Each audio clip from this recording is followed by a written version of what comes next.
2026 football বিশ্বকাপের H গ্রুপের মহাগুরুত্বপূর্ণ ম্যাচে শক্তিশালী স্পেনকে খালি হাতে ফিরিয়ে দিয়ে ইতিহাস গড়ল আফ্রিকার দেশ কেপ ভার্দে। আর এই রূপকথার ড্রয়ের একমাত্র নায়ক তাদের অভিজ্ঞ গোলরক্ষক ভোজিনহা।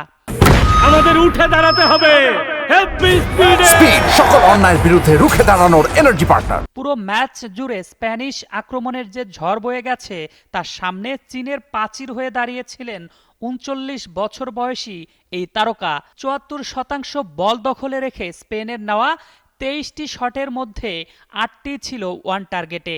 তবে গাভি পেদ্রিদের একের পর এক নিশ্চিত গোলের সুযোগ অবিশ্বাস্য দক্ষতায় নস্যাৎ করে দেন ভোজিনহা। ম্যাচ জুড়ে মোট ৮টি দুর্দান্ত সেভ করে তিনি একাই স্পেনকে জয় বঞ্চিত রাখেন। টিকে টাকার চেনা ছন্দকে স্তব্ধ করে দিয়ে ম্যাচ সেরার পুরস্কার জিতে নিয়েছেন এই ক্রুসেডার। তার এই অতি মানবীয় পারফরম্যান্সেই বিশ্বমঞ্চে স্পেনের মতো পরাশক্তিকে রুখে দেওয়ার গৌরব অর্জন করল কেপ ভার্দে।